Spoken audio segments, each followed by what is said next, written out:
Welcome to Monarchist Minute, Royalist news and discussion out of the good old US of A. I am Charles York. Joining me tonight are Victor Smith, William Stout, and Prussian Dixie. We have a mirage of topics for you today. We're going to be talking about some election thing, Biden promising to veto things because, well, of course. Pelosi's husband getting assaulted with a hammer. But first, some news from the probably the most important issue of the midterms in general, the abortion front. A friar has been arrested and is being charged federally for strapping himself in front of the entrance to an abortion clinic for blocking people's entrance. This violates a mm, very, I can't remember the name of the law, but the law itself, uh, has I don't know, it's very double standardy, let's put it that way. Not necessarily double standardy. Okay, so on the one hand, the law prevents you from blocking entrance to a abortion clinic, but on the other hand, the law also prevents you from blocking entrance to a religious clinic. So this sort of weird thing where it's trying to equivocate blocking religious house of worship. I can't remember what the term was used in the law itself, but it's this weird equivocation. If that's a word. That's trying to make these two actions seem equal and that they're equally bad. And you just gotta wonder why are these two things part of the same law? Because it's not blocking entrance to any public area at all. I think I didn't. So you just gotta wonder. Firstly, why did whoever wrote this law? Why did he write it this way? I mean, I have a couple of guesses. And secondly, um, that law is stupid when it comes to the whole, blocking access to an abortion clinic because, murdering children is not okay. But of course, as long as we live in a And society where people think murder is okay, well, then it is. and can we talk about how he's going to jail potentially for 16 years for just blocking an exit? Like, murderers don't go to prison for that long in some states. Well, here's the other thing too. I think I read. I mean, unless the punishment for a first offense is supposed to be a year, I think. So unless Father what was his name? Fidelis? Father Fidelis has done this before. Um, that makes no sense, and there's probably something justifying it. But Father Fidelis or Father Mon Polish name, which probably sounds cool if I actually knew how to Just call it pronounce it. Fidelis, it's easier. Yeah, yeah, I don't know. I just like to call priests by the last names. But anyways, no. So I'm just this is just completely ridiculous. I mean, firstly, it shouldn't be illegal anyways, because firstly, abortion clinics shouldn't be illegal anyways. But It shouldn't be illegal anyways because leftist protesters do all kinds of similar stuff, such as blocking traffic, denying entry. Like, we've all seen the environmentalists tie themselves or chain themselves to trees or other national landmarks to prevent them from being developed.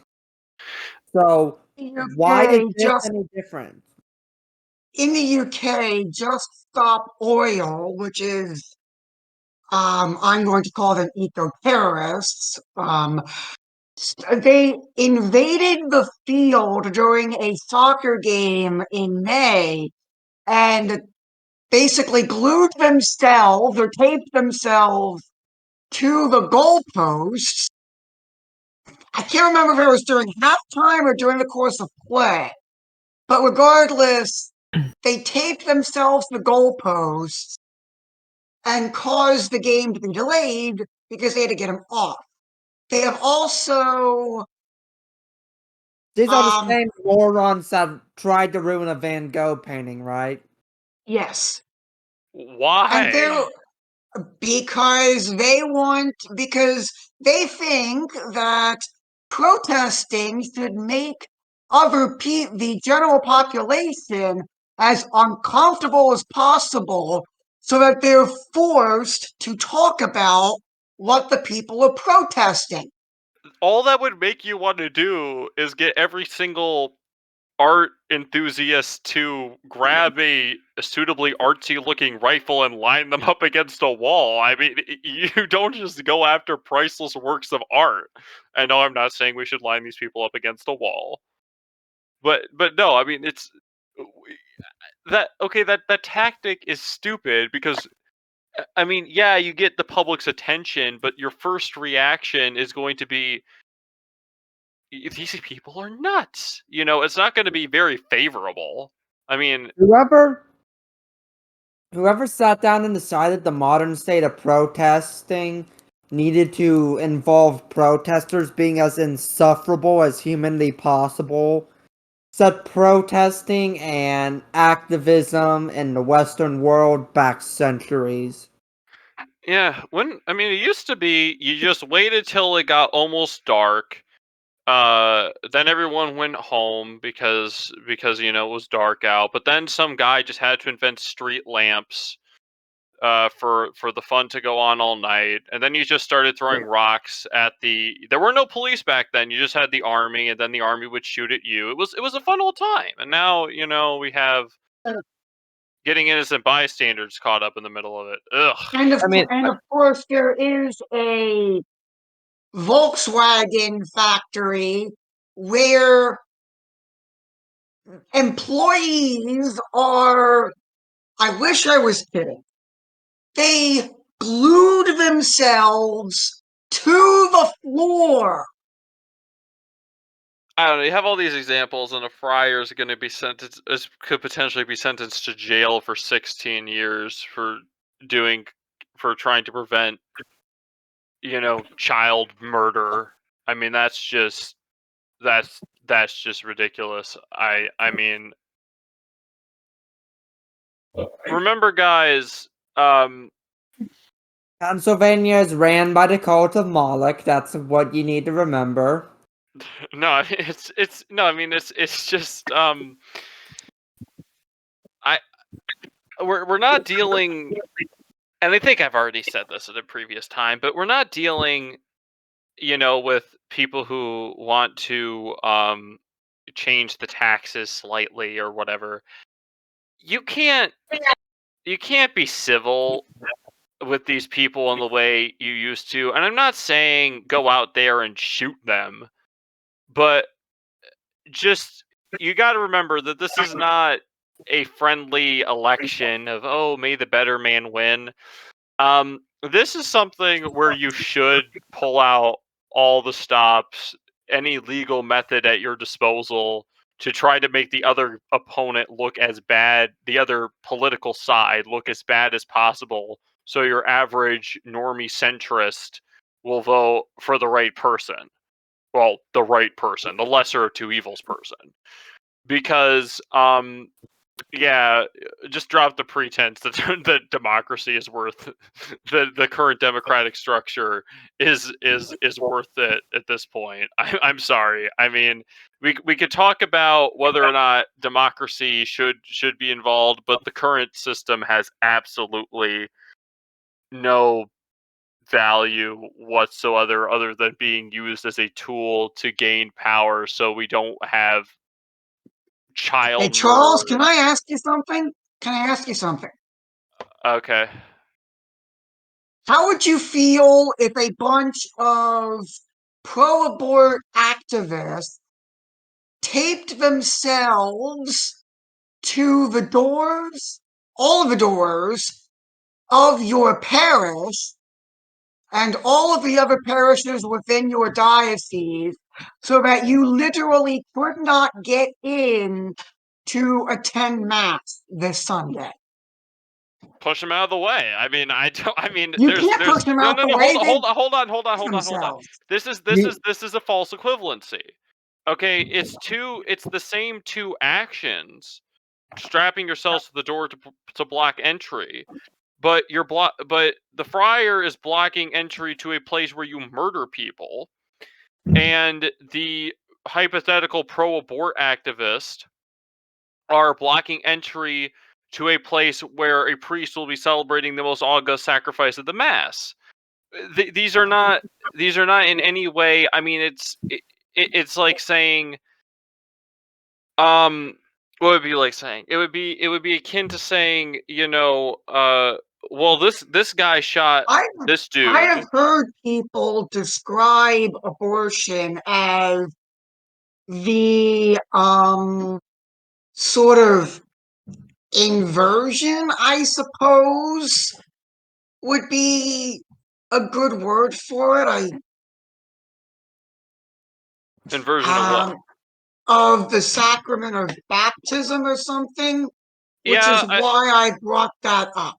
well, yeah, no, I mean, and that's the other point too. I do believe that the modern world is trying to make a mockery of all the seven sacraments in one way or another. Like when you cancel someone and make that man or woman or whoever or whatever the pronouns are, no, apologize.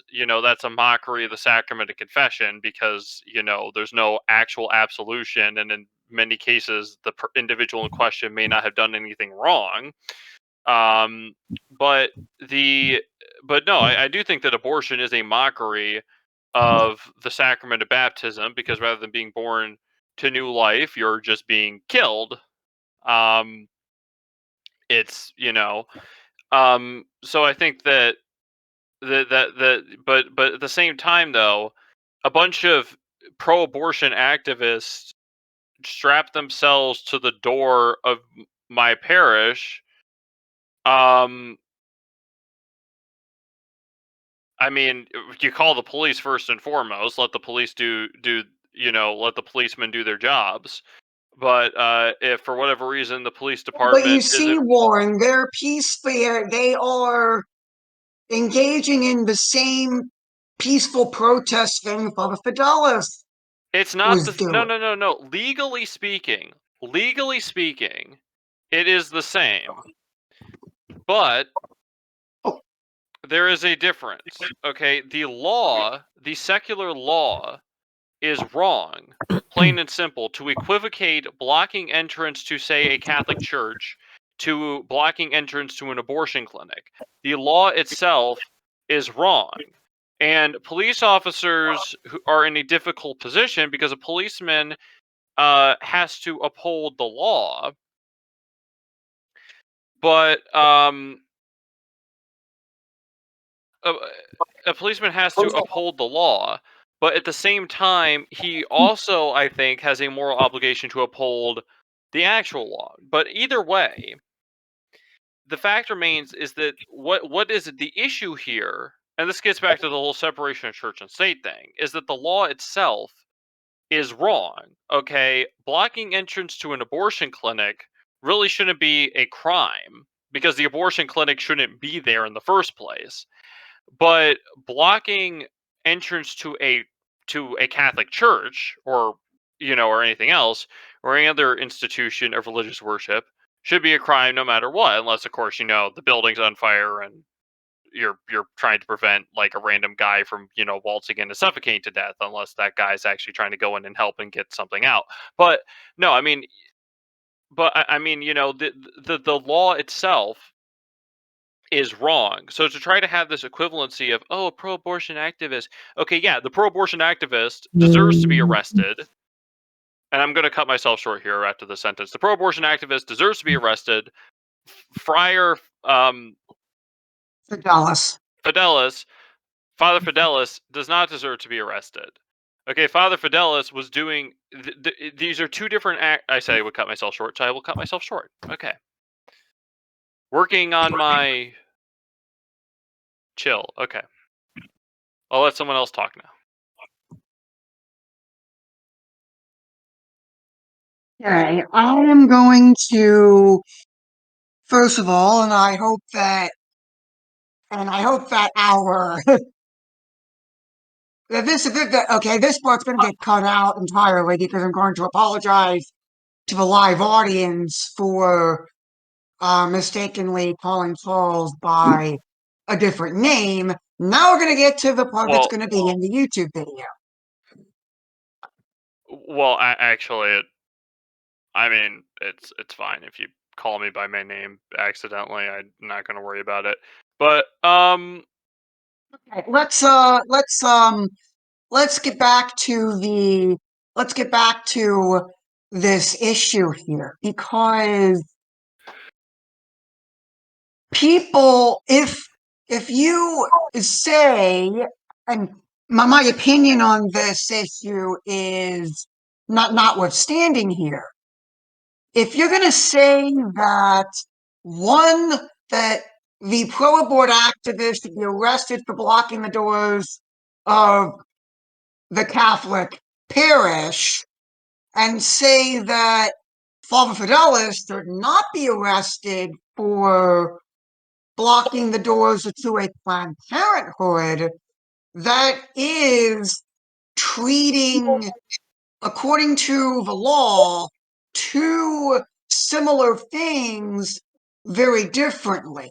Now, of yeah, course, we get into the thorny issue of Planned Parenthood is not a religious space. It is, according to the government, a medical space. well, no, the law in question says specifically reproductive health, whatever, and then the next section blocking entrance to a thing. So the law is treating both instances as the exact same.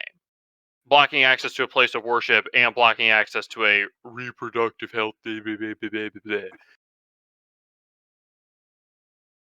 Okay, so I'm just concerned here that if Father Fidelis gets a bunch of serious jail time, I'm pretty sure he's not going to be found guilty, but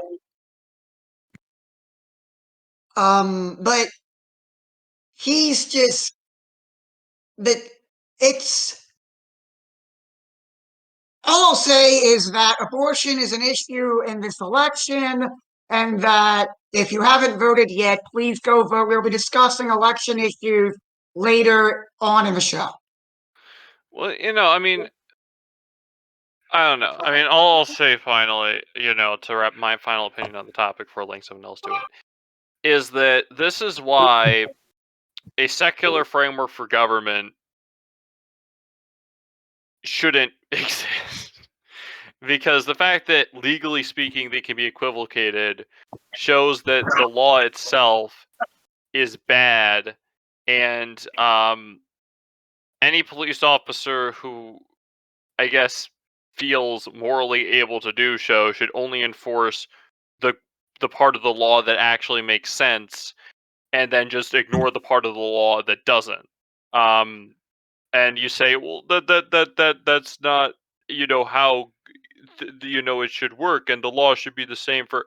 Uh, okay, the human law has to correspond to the divine, and if it doesn't, then it needs to be discarded. And while we exist within this system of ours, that means bending the rules, because the game itself hasn't been played fair for a long time. So I'll just let someone else talk now. Oh, I sound so radical. You sound radical, probably because I am. you hold a radical viewpoint on this particular issue. Will, you have been quiet for the last few minutes. Would you like to take the floor? This has been an interesting conversation listening to you to go back and forth about whether or not while there's a legal equivalency, the equivalency doesn't necessarily equal a moral equivalency, because of religious institutes are more objectively correct than an abortion clinic, because abortion clinics kill people. However, I will say I do agree with you, Victor, to an extent, that there is a sort of double standard here. But I feel like the big issue with double standard is that there's a definitive difference between a religious clinic, a place of worship, and an abortion clinic, because first of all, an abortion clinic is not a place of worship. It is a medical center. It is a clinic. And so we cannot categorize it in the same way that we would categorize a place of worship, even in secular law for that matter, because it is a not a place of worship. It is a medical clinic. Now, would I say it's unjust to block people from entering a medical clinic or a medical establishment? Yes, I would. But that doesn't change what I feel about abortion and abortion being fundamentally wrong. So That is very well said. It's an interesting legal and moral topic to discuss, and I don't think there necessarily is a good way to equivocate it or if there's a good answer, but I do think it's interesting nonetheless.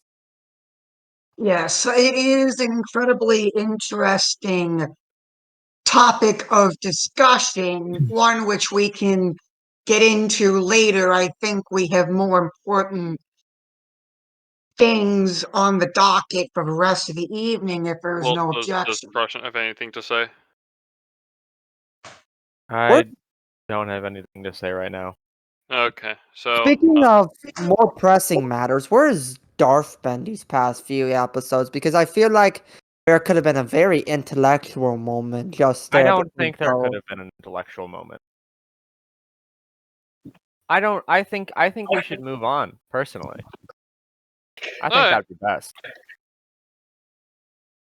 All right, no one has any objections. Okay, so then our next topic, which is kind of related, which I guess bully for me for kind of putting them together. Really not much to it. Biden said that he's going to veto a Republican Congress if it tries to ban abortion nationwide. Which the Republicans would never look, do because yeah, they yeah. don't have enough spine. Well, it's not even just the fact of that. It's also just due to the fact that certain members of the Republican Party wouldn't even just do that. We already know that most likely Lisa Murkowski, who sadly is going to probably win her Senate election, she would never do that. I don't think Susan Collins would do that. Understandably, she's from a lean blue state, so I don't think she would try to do that because that would be damaging to her if she attempts to run for re-election. And I don't think other members would do that either. I could see the Republicans attempting to push forward like a 15-week ban, something akin to what Europe does, I would think. I wouldn't be shocked if they attempted to do something like that. Like what Senator Graham put up not too long ago. Honestly, amazing timing. Absolute nitwit. I wouldn't be opposed to a 15-week ban just because it means all the pro-abortion advocates in the US can't look at that ban and say, see, we're not as progressive as Europe because that is the standard in Europe, and what they want to do is they want to be as progressive as Canada, because Canada at this point has gone. I don't even know what their abortion law is. I think it's extremely far. It's very far in Canada, and also the fact that Canada has found the perfect way to deal with people with PTSD. What do they do with soldiers with PTSD? Kill them. Yeah, that is just barbaric. So much cheaper. Oh, but remember that California were the first dudes to do the whole, well, not the first dudes, with the whole assisted suicide thing, where the insurance companies were like, we'll pay for you to go to California and like take assisted suicide. Anything else, Napoli? Who came up with the idea of assisted suicide anyway? Because the idea of that is just so barbaric. A very mentally I ill person. I have some information regarding Canada's abortion stuff, and it varies by province. It's just like the US, it varies by province. But So the province of Alberta has 5 providers and the limit is 20 weeks. British Columbia is 23 weeks and 6 days. Manitoba is 19 weeks and 6 days. BC has 24 providers, and Manitoba has 4. New Brunswick, which is located towards the east and the Maritimes, has 16 weeks, 5 providers. Shotgun. Newfoundland and Labrador has 15 weeks with 4 providers. The Northwest Territories has 19 weeks and 6 days, just 1 provider. Nova Scotia is 16 weeks, 11 providers. Nunavut is 12 weeks, 2 providers. Ontario is 23 weeks and 6 days, 38 providers. Prince Edward Island, 12 weeks and 6 days with 1 provider. Quebec is 23 weeks and 6 days, 9 providers. You know, I was Saskatchewan is 18 weeks and 6 days with 3 providers, and the Yukon is 12 weeks and 6 days with 1 provider. I was waiting for Quebec to be the most conservative because No. I figured that Quebec would Well, do something contrarian.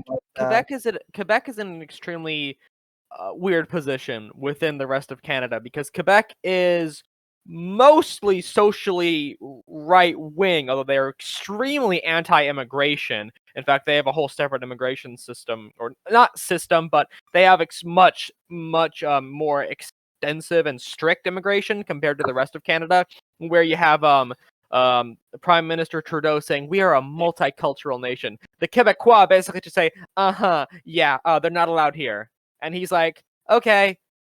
Well, Because here's what happened to Quebecois. Here's what happened with the Quebecois and abortion. The church used to have a lot of power over the social affairs in Quebec, and this is kind of what happens, I guess, when you don't really have any sort of monarchist influence and nobles that are actually running the joint. And so long as the quality of the clerics you have is good, then there's no problem with that. You know, the clerics having all this influence.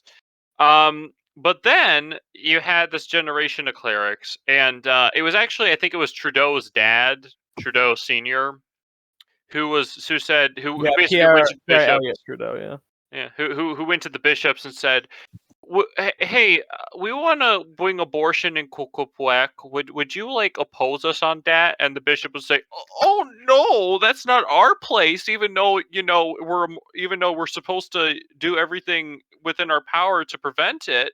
No, we're not going to tell the people to vote you out and beat you up. Well, not beat you up. It seems the generation of bishops and clergy that seemed to surround Vatican II just became spineless, and I'm not even Catholic. That's just been my observation from talking with Catholics on this server.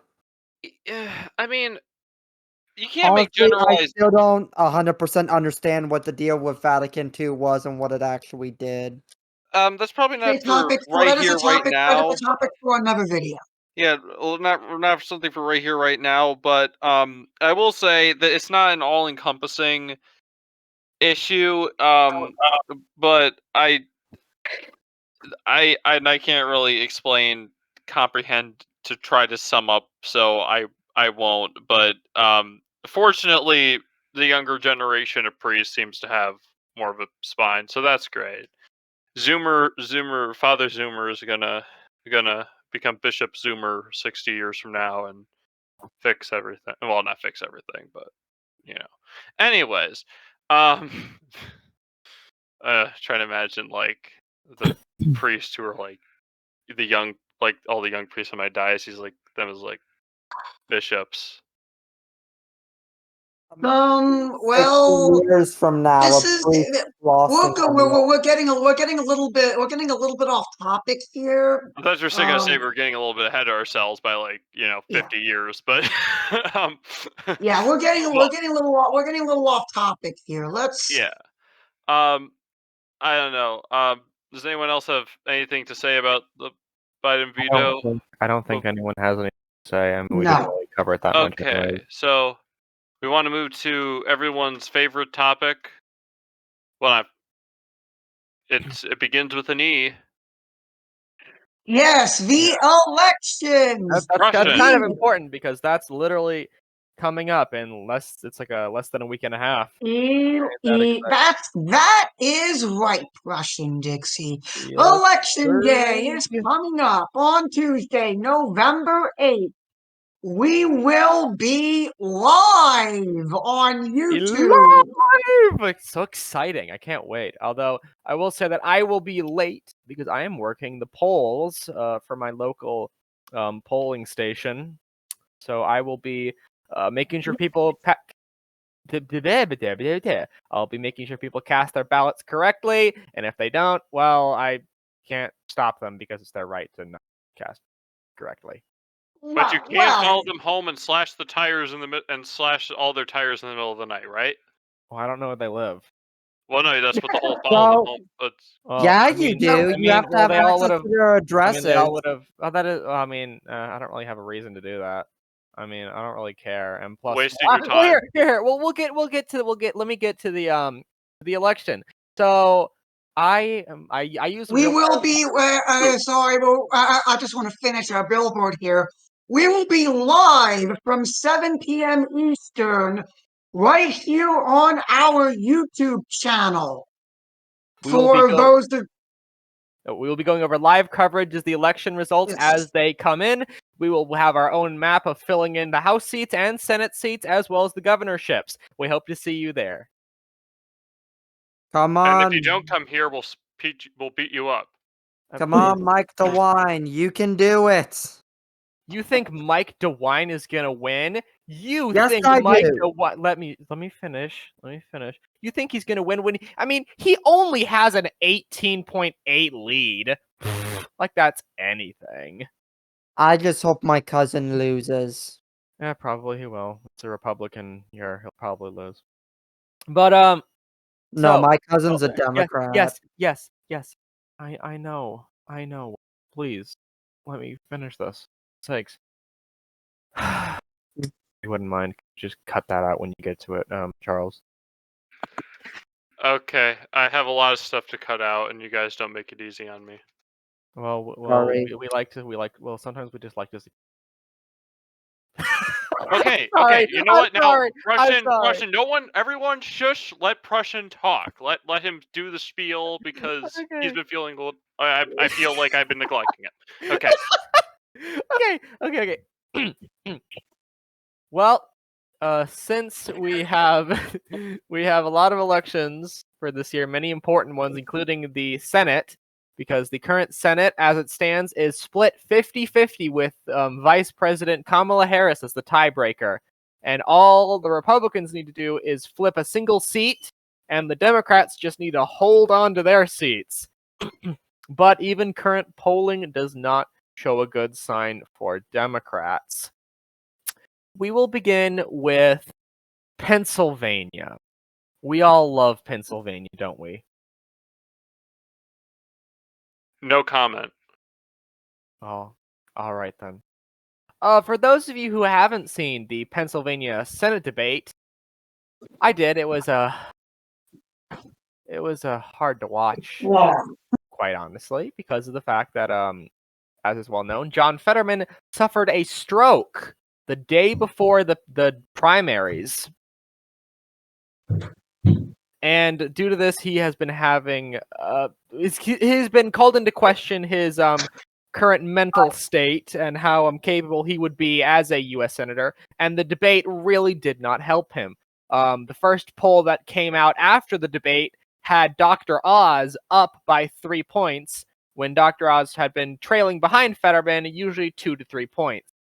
Currently, Real Clear Politics has Fetterman leading with only a 0.3 lead, and it is tightening. The Democrats were hoping that they would be able to get a pickup off of Pennsylvania, but as of right now, it really does not seem like that will happen. Well, anybody have any thoughts on that? It's got to be interesting because Pennsylvania is a historical battleground state, and to go back to 2020, it was considered one of the hotbed areas for the presidential election. So if Pennsylvania swings hard red, it'll be interesting to see how that translates to 2024. True. Hey, This this whole stroke thing for the primaries kind of reminded me of an issue I guess we can talk about near the end of the election thing about sure, for sure. early voting, because if you're early voting but then something comes out the day before or the day of the election that might have changed your mind, you can't really do anything about it. But That we is can true, talk and that is why I like to vote on the day of the election, so exactly. I can make sure I have everything I need to know about. I like As to vote fashionably late. No, that's a lie. as I like someone who actually does do early voting and mail-in ballots, I personally like it because it gives me more time to actually sit down and research the candidates, because I can sit in front of my computer, pull up all the campaign websites, check any articles that are written and such, and basically get a better catalog of who Well, I'm voting for as I'm filling out my ballot. okay, well, I don't know if your jurisdiction does this, but mine sends you a specimen ballot, which you can use to assist you in preparing for your vote. You see, I don't think we get that, or if we do get it, you have to go track it down yourself, and it's not just something that gets automatically sent to you. Yeah, I don't think we have. Baltimore It, County, it it's depends. It automatically depends on the sent. state, I believe. It depends on the state usually. But Yeah. we'll move on to the bordering state, a state that a certain person here might know very fondly. This thing called Ohio. Let's go, boy. Ohio? Ohio? Who's O? And why are we saying I don't hi? know. I don't know. I know But Ohio is also Japanese for good morning. But it's 8:40 at night. I think It's it's morning in Japan. So, good morning, Japan, if anybody wait, is. wouldn't it Probably be like morning midday in there? India for all those members of our audience in Yeah, India we're that in exist India. for True, some strange true. reason. Yeah, so All true. right, Prussia, talk about True. these alleged Uh, Ohioans. in Ohio, the Senate election polling had Republican candidate J.D. Vance in a tight lead against Democratic candidate Tim Ryan, or Congressman Tim Ryan. I will Although, admit that was a tough choice because they both seem like relatively decent candidates. I mean, I don't. I would have to disagree with you. I don't think Ryan is a very good candidate because when he was asked on both abortion and on the border, he didn't really answer the question. He didn't answer the question on the Yeah, border, but he and seems to be his strong. answer on abortion was, well, I think it should be between the, because the question he was asked was what when should the line be drawn, like how many weeks, and he said, well, I think that should be down to the woman and her doctor. It's like, that's fine, sir, but how many I- weeks? It should be down to the woman Yeah, and the doctor. I don't disagree with that, but he's got pretty good and strong stances when it comes to things such as organized labor and such as that, which I like. And you can't get a perfect candidate. You can never get a candidate that agrees with 100% what you agree with. Well, Of course, but I'm just saying that he is the worser of the two candidates. Like I will I'm not a admit massive fan that, of JD. I'm not a massive yeah, fan of JD Vance, but I'm just saying he is in my personal opinion the better of the two candidates.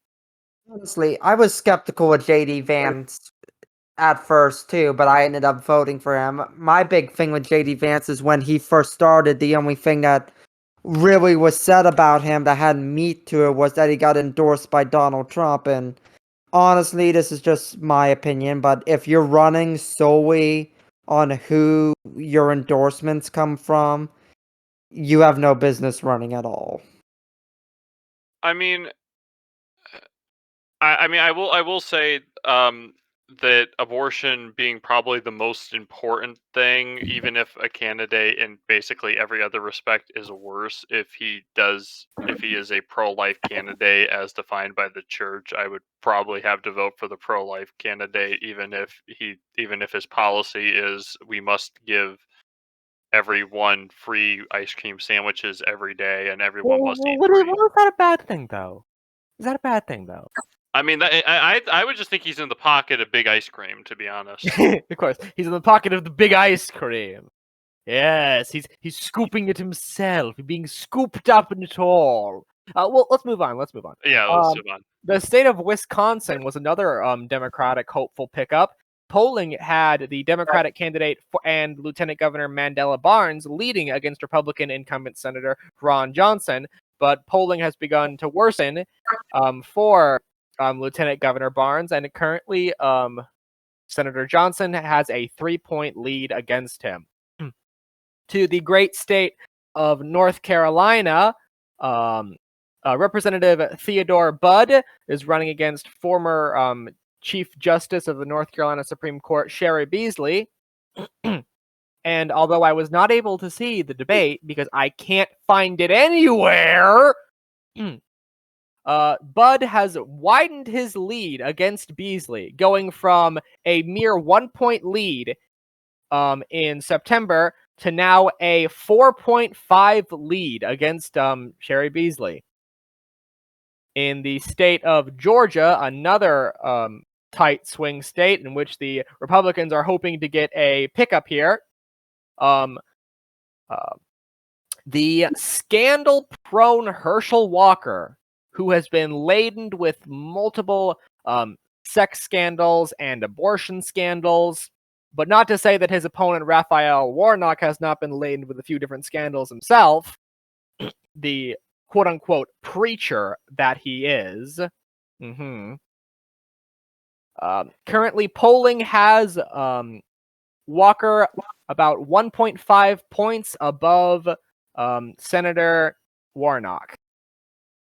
Moving on to the state of Arizona, incumbent Senator Mark Kelly is holding a shortening lead against Republican hopeful Blake Masters, only leading by 1.5 points and tightening. And finally, in the state of Nevada, well, not finally, I should say, in the state of Nevada, former Attorney General Adam Laxalt is running against incumbent Senator Catherine Cortez Masto and is currently leading against her by 1.2 points. And finally, in the state of New Hampshire, Republican hopeful Don Bolduc is losing to current incumbent Senator Maggie Hassan by 3.4. So Maggie Hassan is currently leading by 3.4 points, although her lead has been shrinking as time has gone on. In September, she had a 10-point lead, but now she only has a 3.4 lead. Not a good sign for Democrats in the state of New Hampshire. Any comments on what's going on in the Senate election? Well, I have more elections in Maryland because of the redistricting that happened in the state of Maryland. The 1st congressional district, which has been represented by Andy Harris, my late grandfather's very good friend, got a little bit bigger, expanding into a little bit of Harford County, Maryland, which means 35% of Harris's district, or excuse me, 35% of the voters in Andy Harris's new district come from Harford County, Maryland, which is considerably more blue than Maryland's Eastern Shore, which comprises the majority of the 1st Congressional District of Maryland. The Democrats are running Heather Mazier against him, and Mazier is attacking Harris relentlessly in her campaign ads. And those ads are all over Baltimore local television, which leads me to believe that Mazier is banking on the Harford County Democrats to basically outshow up the Eastern Shore Republicans to unseat the incumbent Andy Harris. The newly created 6th congressional district is probably going to be a Republican pickup. I don't know who's running in that district. My apologies for that. But the 2nd congressional district of Maryland, my old district, I was redistricted. The 2nd congressional district of Maryland, which contains a lot of eastern Baltimore County, up into a little bit of Harford County is represented by Dutch Ruppersberger. Dutch Ruppersberger is having a very challenging fight to keep his seat due to the redistricting efforts. But he is expected to retain. It is, yes.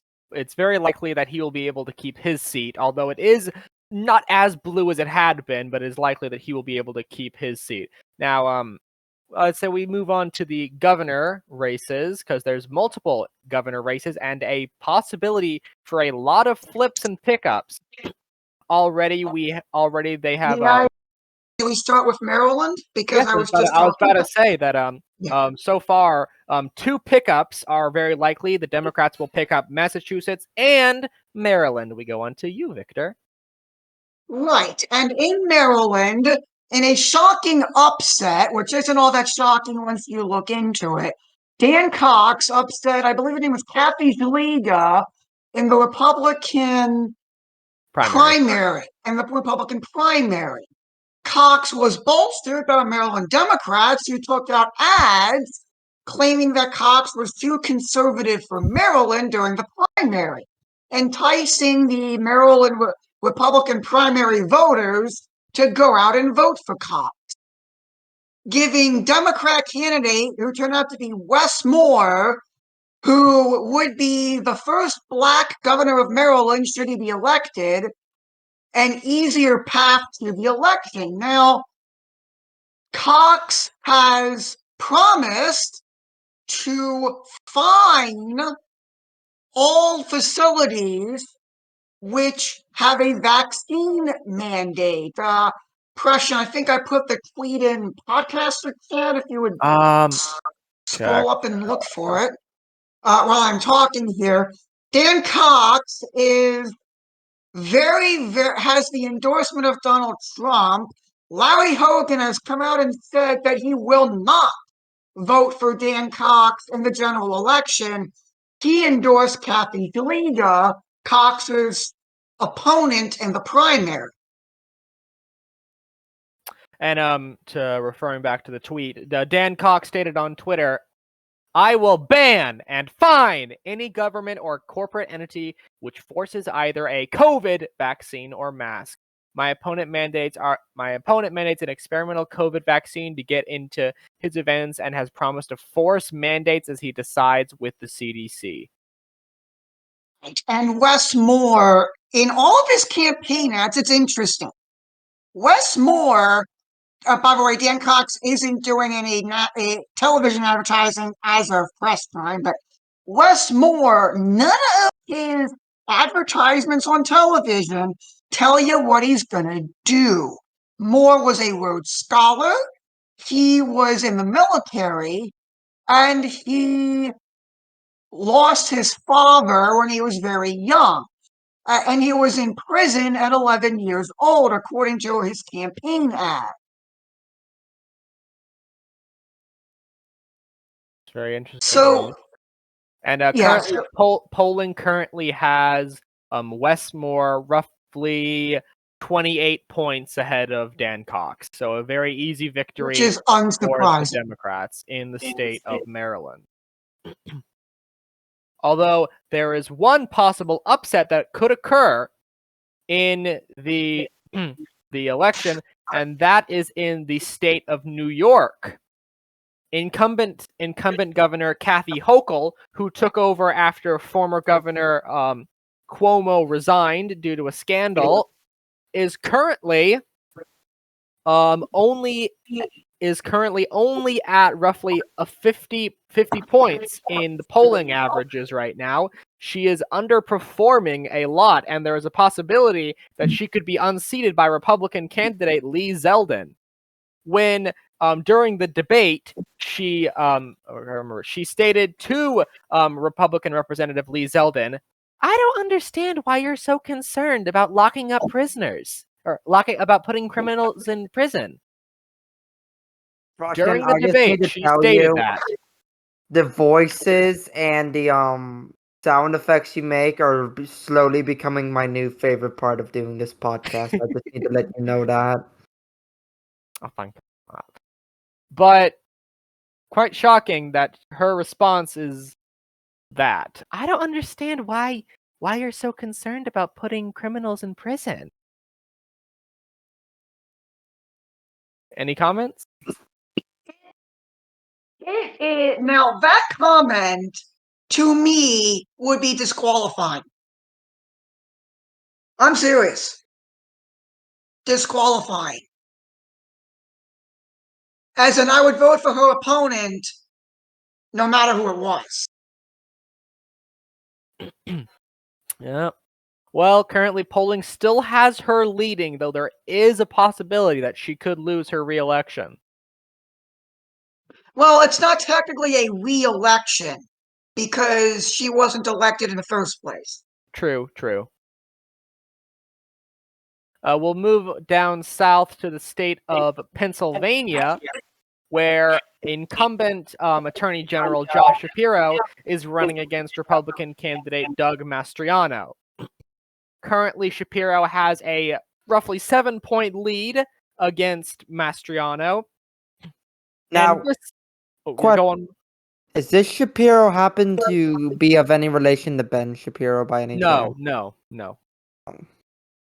This is a completely different Shapiro.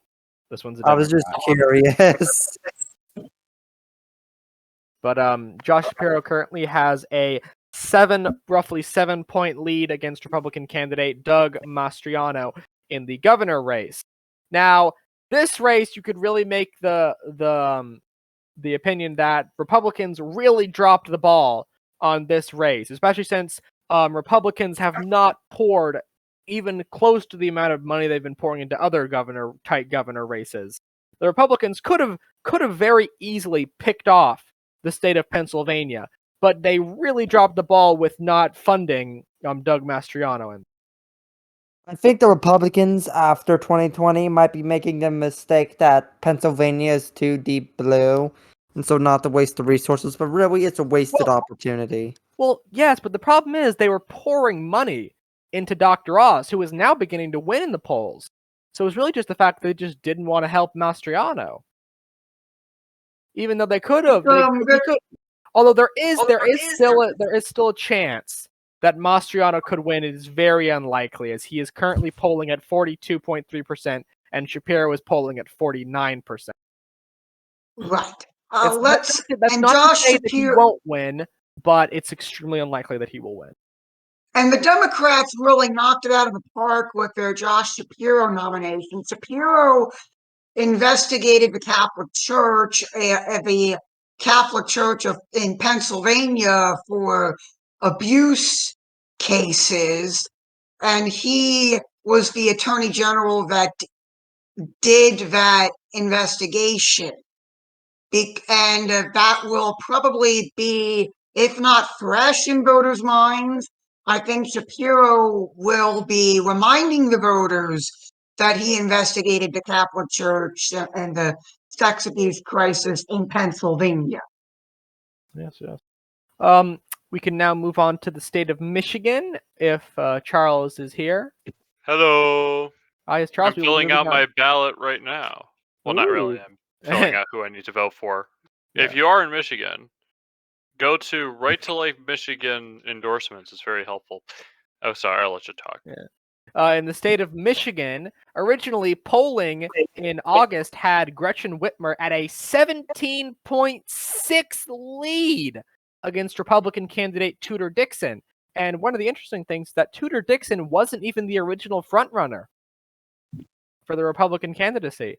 It was, in fact, that someone else, I cannot remember his name, but it was the police chief of Detroit was the main Republican candidate, but he was disqualified along with, I believe, 4 other candidates for irregularities in their signatures they needed to run for office. And so this Tudor Dixon became the Republican candidate, as she was the only one who was really left at that point. You cut out there for a moment. Oh gosh, where did I leave off? You didn't cut out on my end. Okay, well then it's just you're just an Ohioan, that's why. Very well then. But currently polling only has Gretchen Whitmer at a 3.3 0.3 point lead against Republican Tudor Dixon, and Dixon is slowly gaining on her.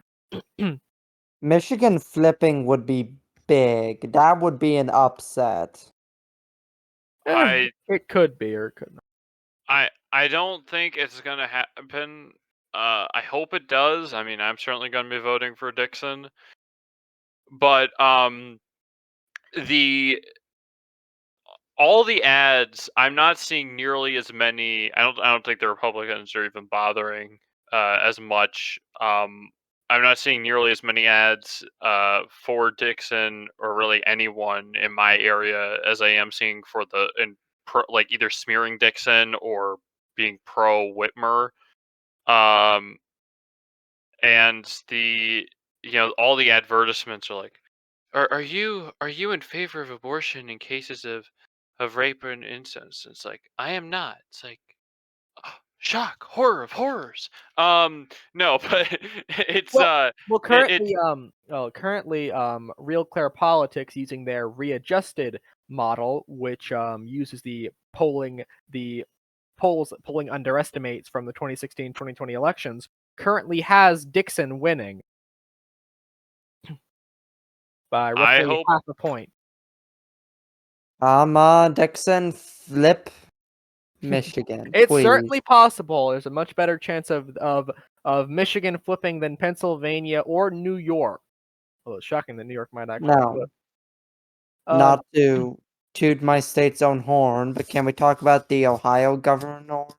Yes. In Ohio, incumbent Governor Mike DeWine has an 18.8 lead, and that's about it. You don't need to know anything else. Well, Nope, I feel like nothing else I needs to be need known. to- Nope, that's it. All that needs to be known is that Republicans are going to win there. They're very easy win. Yeah, but I feel like I need to explain why the Democrat candidate is doing so poorly. Give some context. So go on. Okay, so the current Democrat candidate is I forget her first name, but her last name is Whaley. Anyway, she's I'll the know mayor of Dayton. And that's it. That's all you need to know. She is the mayor. Her name is Nan Whaley. Nan. Nan.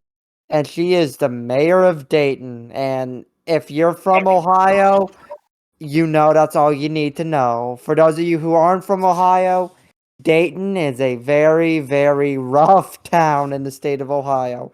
It's not Cleveland bad, but it's close. Yeah. I will move on to the state of Wisconsin, where incumbent Governor Tony Evers is fighting a tight campaign against Republican candidate Tim Michels. Currently, polling only has Evers at a half a point lead against Tim Michels. It's very likely that Wisconsin would flip on the governor-wise.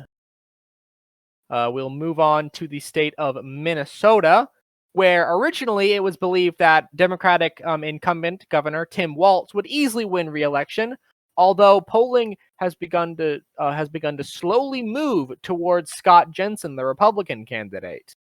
And currently, Walz only has a 2.5 point lead against Republican Scott Jensen, so we could see the state of Minnesota flipping red. We'll move on down to Georgia, where incumbent Governor Brian Kemp is leading almost an 8-point lead against Democratic candidate Stacey Abrams. Stacey Abrams was the candidate who ran. Stacey Abrams ran against Brian Kemp in 2018 and officially lost to him. Although if you ask her, she would say that she is the actual governor of Georgia, that what happened was that there was actually just a ton of fraud. She needs to accept that she's just an unlikable candidate and nobody wants to vote for her. Well, a lot of people vote for her, but not enough people. We'll move on to, we'll just quickly mention Florida and Texas.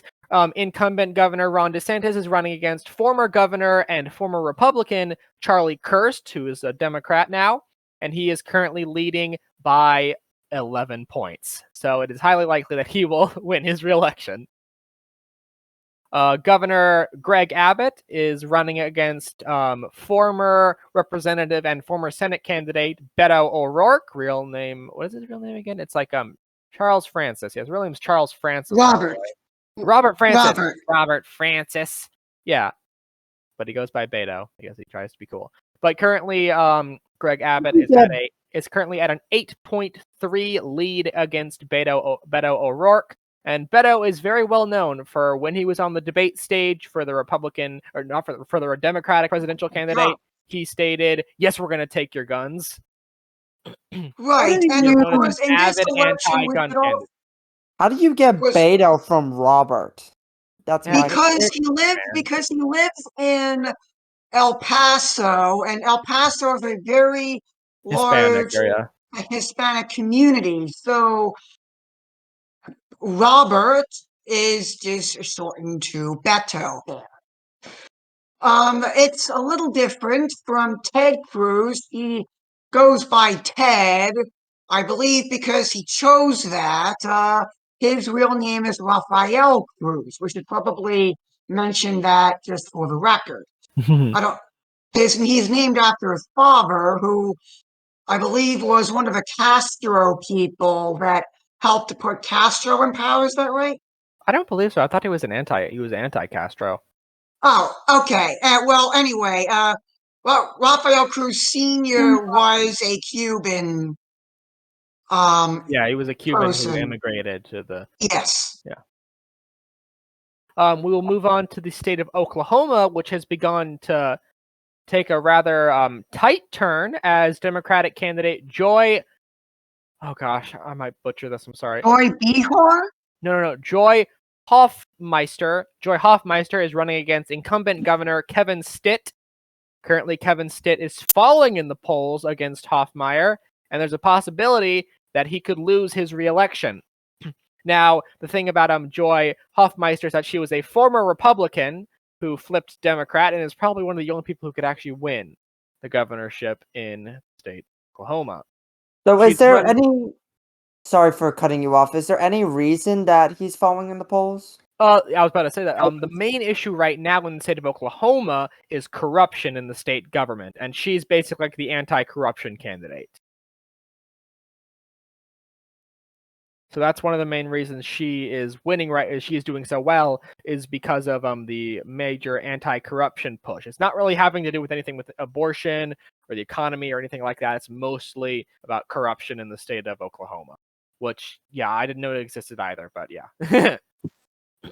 We'll move Corruption in north. state government. What's new? We'll move north to the state of Kansas, where incumbent Governor Laura Kelly, Democrat, is running against Derek Schmid. And currently there's only one poll out, and it just has her with a 2-point lead, although it is likely that Derek Schmidt will win against her in the state of Kansas. The state of New Mexico, incumbent Democratic Governor Michelle Lujan Grisham is running against Mark Ronchetti.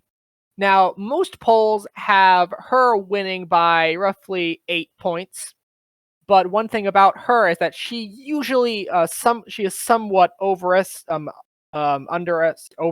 in polls, and Republican Mark Ronchetti has been known for being underestimated in polls. He outran President Trump by, I think, 5 points in the New Mexico Senate election during the 2020 election. So if Republicans want a chance of winning New Mexico, Mark Ronchetti is their guy.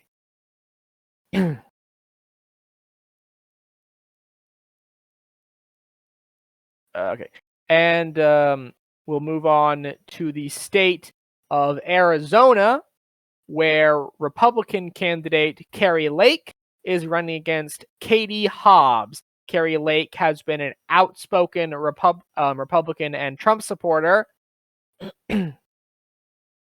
and she's an outspoken Trump supporter, and also known for opinions on the 2020 election. I won't say anymore because I don't want us to get taken down off YouTube, as you can probably understand.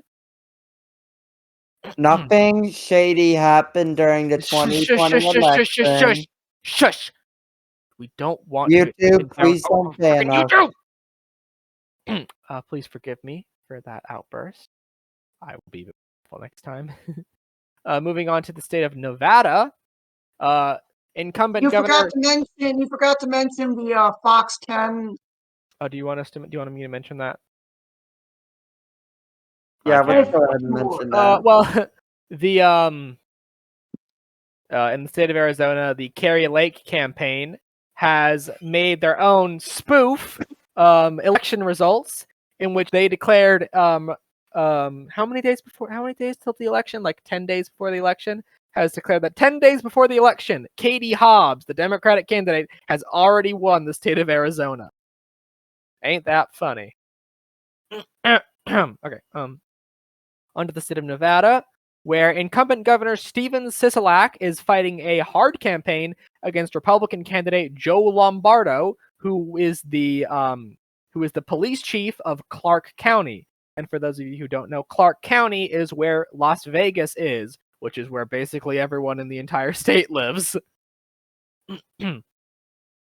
And it is likely, with Lombardo having a 2.4 lead over Steve Sisolak, that he will probably win the governorship and defeat Steven Sisolak.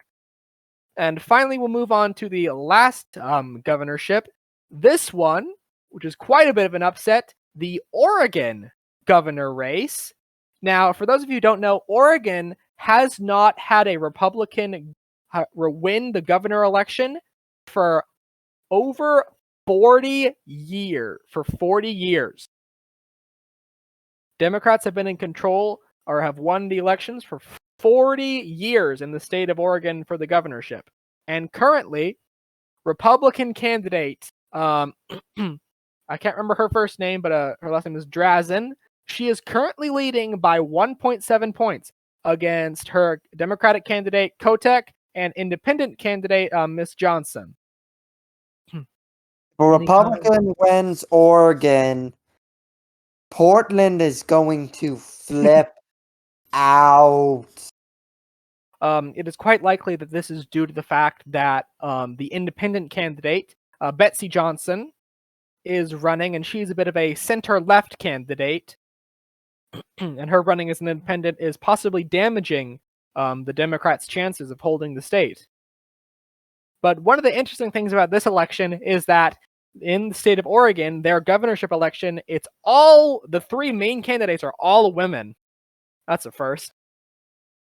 It That is is. interesting. It's very interesting. That is interesting. Mhm. But back to what you were saying about splitting the vote, it's reasons like this why ranked choice voting really should become more common in the It US. depends on what kind of ranked choice voting you're using, though. If you're using Alaska's ranked choice voting, no. Just no. Yeah, I heard Alaska's ranked choice voting Alaska's was a ranked choice disaster. voting was not a good was done poorly. The problem with Alaska's ranked choice voting is the fact that they decided to make it that in the primary, whoever the top four candidates were would go into the second round. Whereas in Australia, which uses a ranked choice voting system, what they do there is every party still has their normal primary, and they pick the candidate who won the primary to go out to the election. But in Alaska, they didn't do that, and I believe that is what the main problem in Alaska is right now. And So Alaska did a jungle primary on top of ranked choice voting. Yes, which is not a good idea.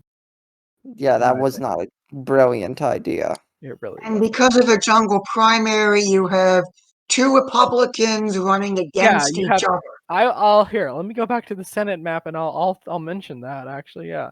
So in Alaska, currently the main two candidates are incumbent candidate Lisa Murkowski, who is well known as being one of the most liberal candidates in all of the Republicans in the Senate, even more liberal than Senator Susan Collins, who is in a D+4 seat. She's more liberal than her, and Murkowski is running against Republican candidate Kelly Chewbacca. I love that name. So funny. Kelly Chewbacca. I really hope I hope she wins. One, I mean, I politically agree with her more, and two, I freaking love that name, Senator Chewbacca. I'm sorry, that kind of cracks me up when you think about it. Who's going to be the first person to slip up and call her Senator Chewbacca? That's my question. That's what I want to see. That's what I want to see. But currently, the only poll that has been out about it has Murkowski and Chewbacca tied in the last round of voting. So it's really anyone's race at this point for who will become the senator from Alaska. Wish we had Aiden on here. He'd be able to give us his 2 cents on it. But he is busy. He's a busy man. And finally, we'll go to the House projections, if that's okay with y'all. Yes, I already touched on Maryland's House stuff, but if you can give the names of the people running in Maryland 6, I'd appreciate that because I didn't know that. I don't really. Actually, it's an audio only podcast, so projections are going to be kind of useless. I mean, well, no one gets my joke. Okay, never mind. I'll be quiet now. Oh, we did it. But for the House races, currently Real Clear Politics has Republicans likely going to win the House races. Ain't that exciting? But that is elections, and we hope to see you on election night for our live viewing of the election results as they come in. Now I will give it back to Charles or Victor, whoever gets it first. Well, actually, it's me because I'm the person who's supposed to run the podcast. But anyways, all right. So now that we're done with election things, if no one has anything more to say about our glorious and totally fair system that we're totally not advocating to be replaced peacefully. Okay. I actually do have something to say here. I think that based off of who Dan Cox got to actually vote for him, I think he's going to outperform the projection. He is going to outperform the projection. Is he going to win? Probably not. But is he going to outperform his projection? I think so. Fair enough. All right, thank you. All right. Go, Charles, go! All right, Will, you don't have anything? I think we've beaten it to death. I'll be here Tuesday. Yeah, okay, so now we could talk about our next topic, which is Elon Musk.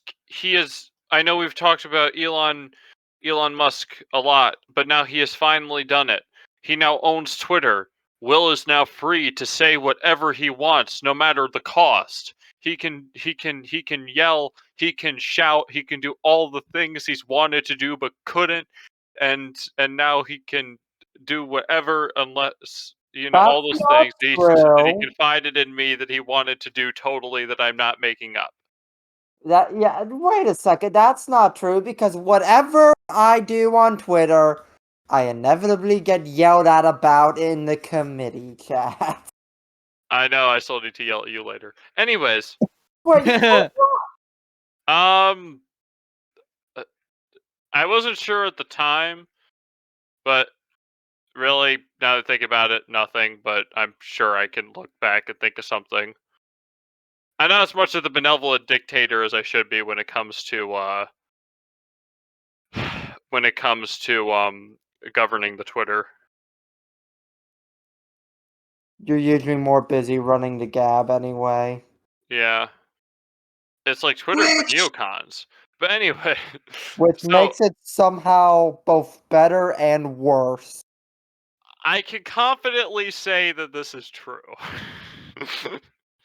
Right. Yeah. Mr. Musk, it was interesting seeing Mr. Musk's first moves. His first move was to unshadow ban the user Cat Turd and to essentially escort all of the C-suite people out the door. He's going to run things his way, and there's nothing anyone can do to stop it now. Did anyone see the clip of the former Twitter exec or the former Twitter higher up talking to the president, and he was talking about how Musk is gonna let all the Nazis in, and then the clip ended with him saying, "Now, if you excuse me, I need to talk to my husband and wife." Did anyone miss that? My I did not see husband's that. wife? My husband and wife. Ah! No. Okay. I'm sorry, just Charles just dying. Charles just Charles's Stop it visceral with the reaction. polygamy. Okay. People are like, okay. We go back in time. Okay, hold on. Shh. Okay, this is what happened. We're not Mormons here, okay? Okay, this is what happened. Okay. You go back to like what was it, 2010, 2012 when this happened. The Supreme Court's like, we're just going to legalize gay marriage. What could go wrong? 10 years later, what went wrong? I mean, this is I mean, as possibly one of the more fundamentally liberal people on this panel, I have nothing wrong with the legalization of gay Look at marriage, what but it's it's hard for. Wait, let me finish. But it's hard for me to disagree with the people who said there was going to be a slippery slope after looking at the world today, because obviously at some point there was a slippery slope. Yes. And we have fallen down it head first. Yes, and now you must agree that if this was the inevitable result, starting us down this trail of doom wasn't a good idea in the first place. This, Admit it. I think Admit. Okay. I think this quote "trail of doom" that you so Eloquently. christened this, it started long before this, but this is a conversation for a different video. Yes, I know, but still. Can I get the term Trail of Doom trademarked? I kind of want it for like my rip-off Oregon Trail game. No.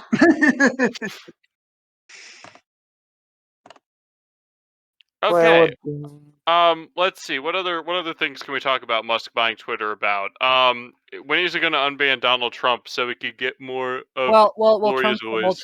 Trump said that he wouldn't even do it anyway. Trump said he wouldn't even go on. Well, I mean, okay, he said he wouldn't, but let's all be honest with ourselves. He would. Do we buy that? We.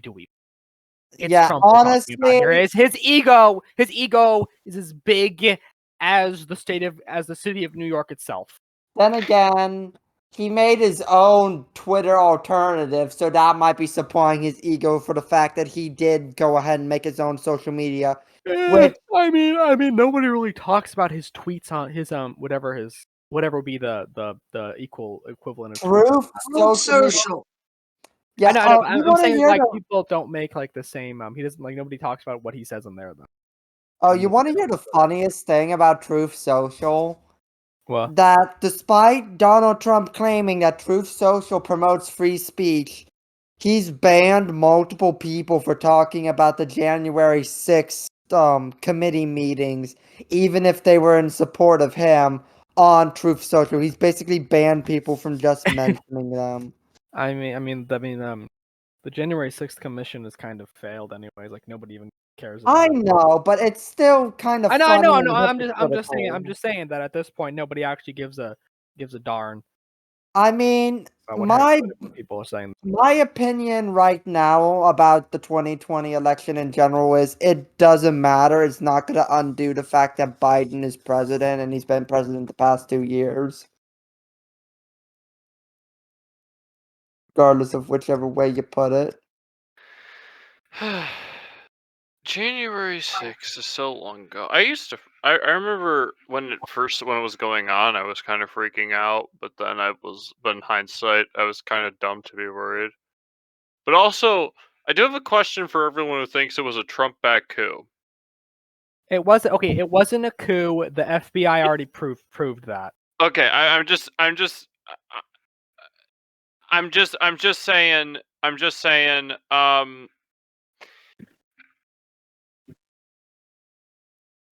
Let's see. I'm just saying that if for the people who still think it is a Trump-backed coup, why would Trump, who controlled the entire military, send a bunch of boomers to go into the Capitol to try to take over the government? Honestly, if people weren't so stuck up about political polarization right now, we could look back and realize January 6th was almost comical. Because just the characters that showed up that day. Like, who's that weird guy that was wearing buffalo horns? The buffalo horn hat? Yeah, I don't even know what The happened to that Q guy. and But all I think stuff. I mean that was pretty crazy. I think we all can agree that what happened there was still a tragedy as well, because somebody did actually die there. A Trump protester was Someone by the actually name of uh, Ashley yeah, Babbitt. Ashley Babbitt was tragically killed by a police officer by a stray bullet. Right, which is sad. It really is. And it shouldn't have happened. Right. Let's move on. Let's get off the yes. dreary. Let's get off the dreariness and go on to I don't. Are we Let's gonna get talk on about- to while we're thinking here. Do we I want- just wanted to inform everyone watching this on YouTube on Monday. I wish you all a very pleasant, happy Halloween. True, This is happy your Halloween. this is your reminder that November 1st, which is tomorrow, if you're watching this on the day that we are out on YouTube, November 1st is a holiday of obligation in the Catholic Church. It is All Saints' Day. Catholics in the United States are required to attend Mass on November 1st because it is All Saints' Day, and All Saints' Day is one of the very few days outside of Sunday where you are required to attend Mass. All right, that is the public service announcement done. What are we talking about next? Depends on if we want to talk about it though. Must get back to topic list. Oh, if we're all done with Elon Musk, please come on podcast and tell me how I can send a car to space. There's a particular very ugly car now that I wouldn't mind if it was just floating around in space for a while, because it's kind of ugly and I don't want to deal with it. If we get Elon Musk on the podcast, that is it. We have peaked. There's no progressing further. What if we get like all the coolest nobles on at once? I mean, if we can get Edward Habsburg on here, I would be happy. all the I think Habsburg. we'd all love to Yeah. have Edward. Mr. Every Cologne, if you would Habsburg. like, yes, Mr. Cologne, if you'd like to connect us to Mr. Habsburg, please. It would be I very just much imagine every appreciated. single Habsburg to be thousands. I don't think we're opposed to having more Habsburgs on here though. I do love Habsburgs. I mean, I think we're missing the funny part though, because Edward Habsburg is a known, I don't want to call him a weeb, but he is a known anime fan. he's And also a so- known Twitter person, so Considering some of the I wonder if we could get August on the podcast that day if Edward comes on so they could talk about Evangelion. That would be hilarious. I ain't gonna be here when you're talking about that Japanese propaganda. I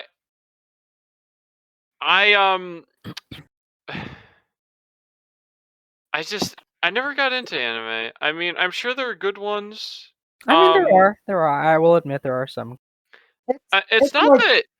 I mean, when it's, I don't know. I mean, like ignoring the people, but like just the general background, like art style, like how it, like the nice watercolor and the aesthetic. I kind of like that, but I never taken the time to try to find like a good, clean anime that would, grab my attention.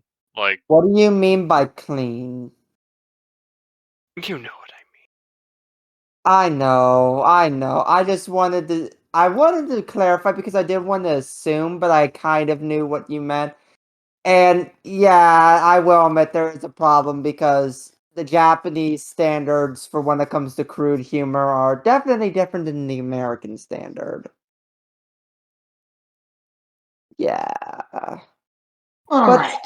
like anything, it's a genre. It's hit or miss. You find some good things, you find some bad things. The big thing you just gotta get used to is the differences in literary writing styles. All right. So we are all good on the Elon Musk and the Yes. we're all happy. We happy. Let's see. Highlight color none. Okay. Um, let's see. So for our final topic, this is gonna be brief. This is gonna be long. Depends on how we're feeling.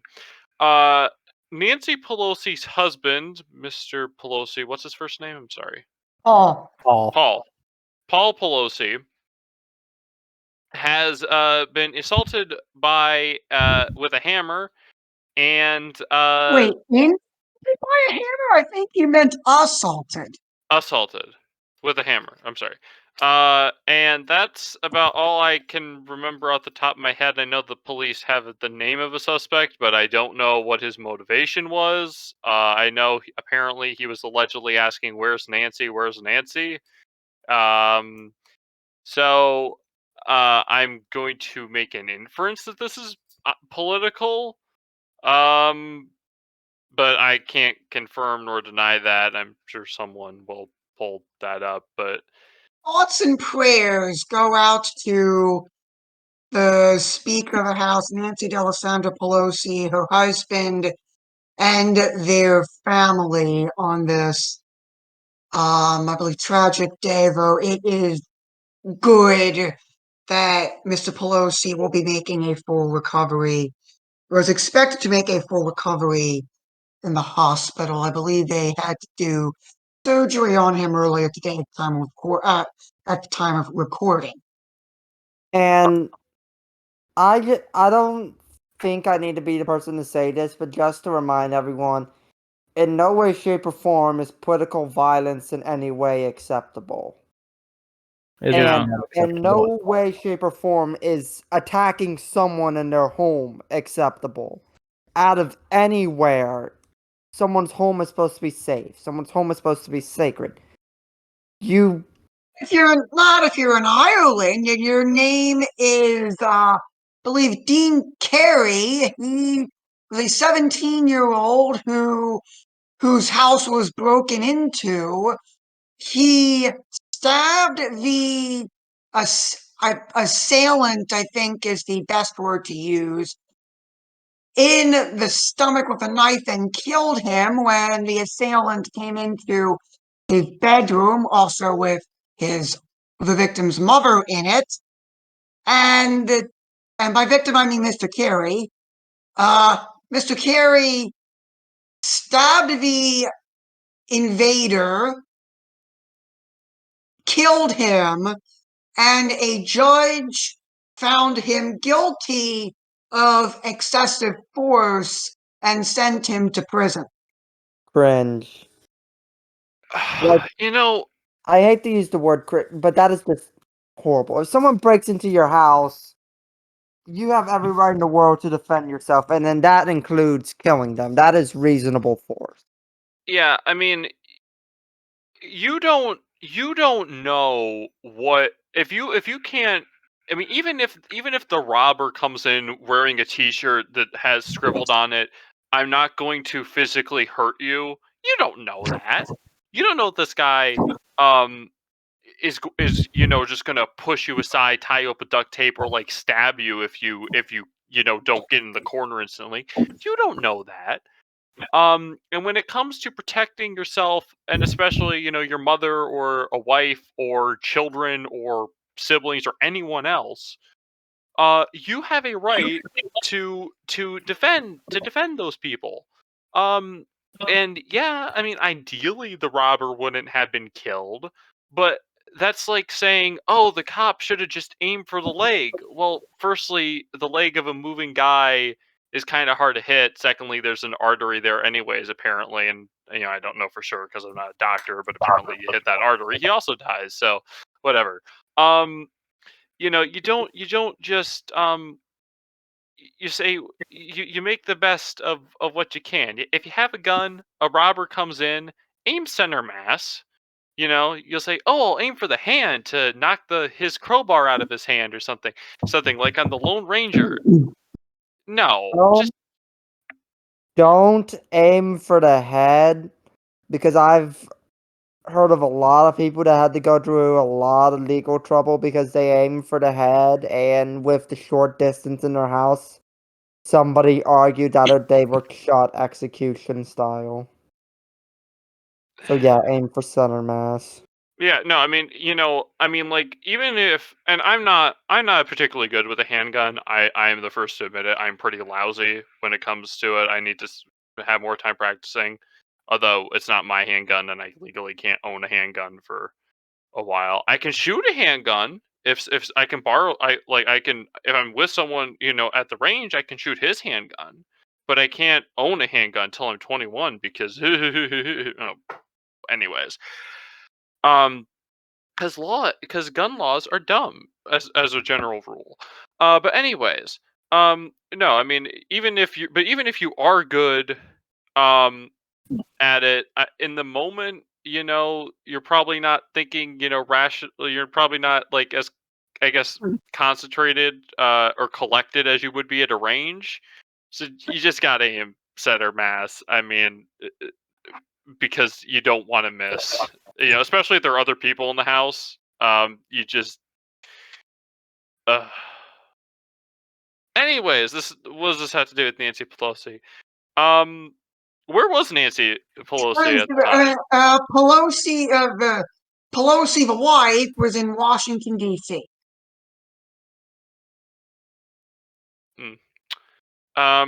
Yeah, just.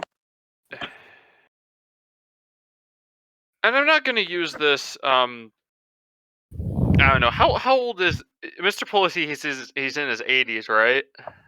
They're both very. I don't know. Yeah, They they're are both old. both. I mean, okay. There's photographs of Nancy Pelosi at the JFK inauguration, and she was not extremely young. She was like in her 20s, I think. Hold on. Nancy Pelosi JFK inauguration. I don't cannot. remember if it was the inauguration, but I know there's still photographs of the two of them. Let's see. Nancy Pelosi. Oh, that 60s dress was terrible. Oh man, style in the 60s is kind of whack. It's the 60s. What do you expect? Exactly. Honestly, the most disturbing thing I always remembered from looking in like the old yearbook photos of my high school was the glasses they wore back then. The early 2000s was just. Update to Paul Pelosi. He underwent successful surgery to repair a skull fracture. Well, that's good. That's good. But no, I don't know. Like everybody, styles are just lame. Like the early 2000s. Like I grew up in the early 2000s. Well, I didn't grow up in the early 2000s. I was like barely conscious. I think my first conscious memories are like of the mid 2000s. But like the styles were just like of like clothing. It's like a lot of the stuff from them was cool. Like iPods, remember iPods? So like you had a lot of cool stuff going on in the early 2000s. But then the clothes that people were wearing, it's like, why? What is wrong with you? And the music and I mean, I don't know. It's I think style kind of started to die in the 1950s, but whatever.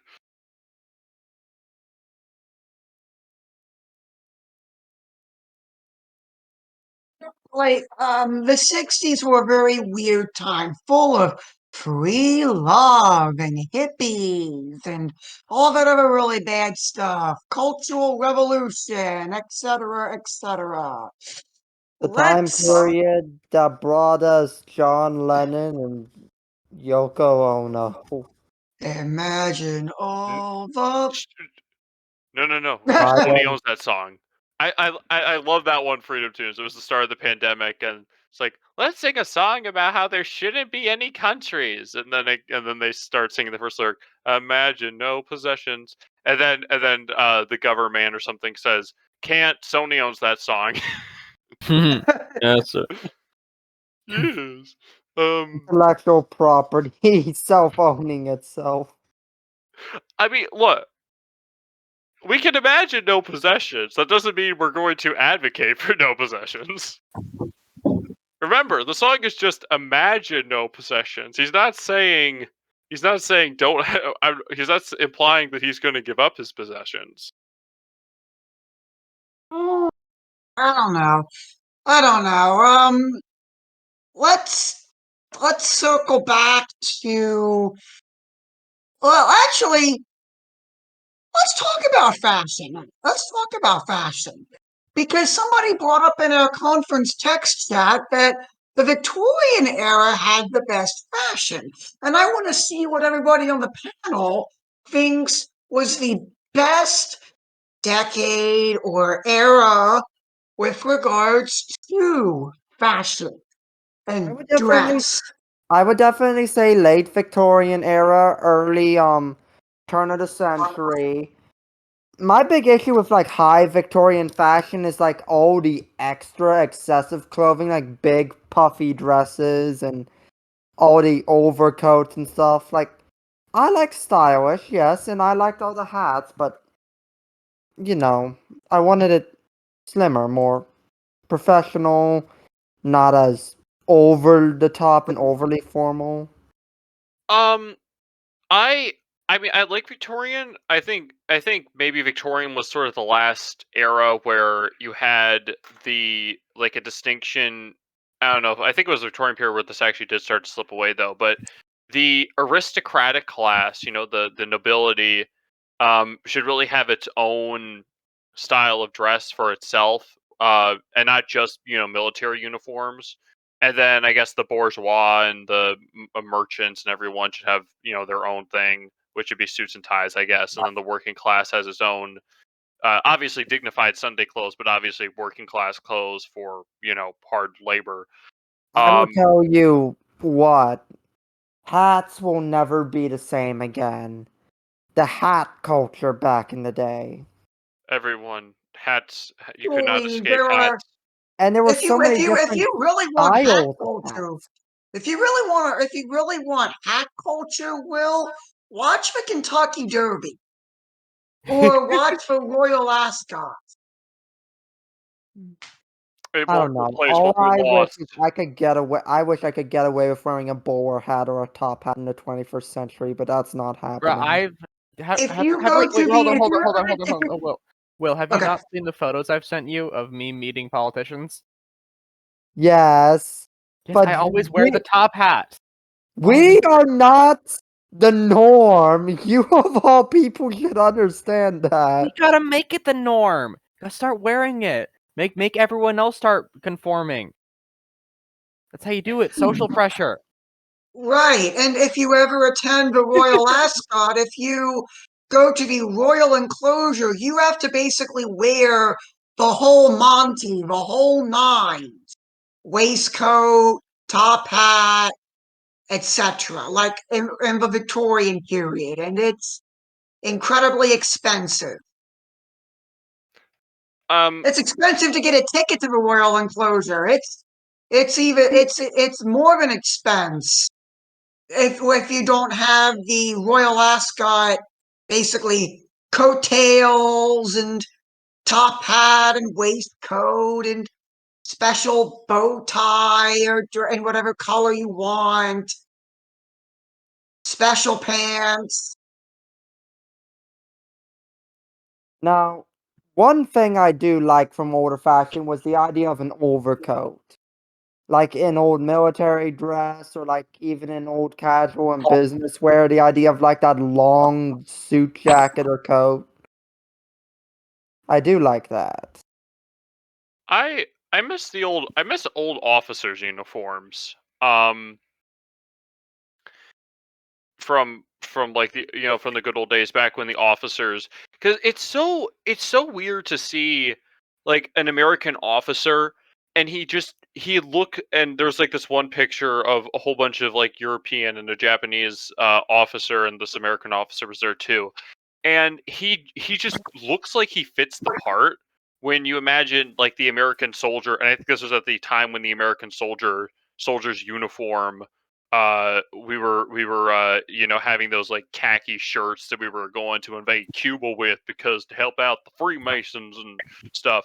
um and I never understood why khaki became such a popular color for military uniforms, Well, it especially was because colonial it kind of was uniforms. able to blend in more with the surroundings, I believe. yeah, and I don't know, I mean, I like it. I don't know. I've never really been a fan of khaki anything. Even growing up, I never liked khaki dress clothes. I Well, prefer darker colors. I mean, it did. I think the British started to use it in South Africa, or in the African wars, because it did fit in. Um, and then but the Germans always preferred, I don't know, gray, and then I don't know, and then the French, they ditched like the dark blue, I think, pretty quickly, because I think they had dark blue uniforms, and then they kind of did more of like a matted blue. Like like the subdued colors were very good for the whole thing. But still, the officer dress uniform should still have like deep, rich colors, except the U.S. Navy. The U.S. Navy could get away with gray, I think.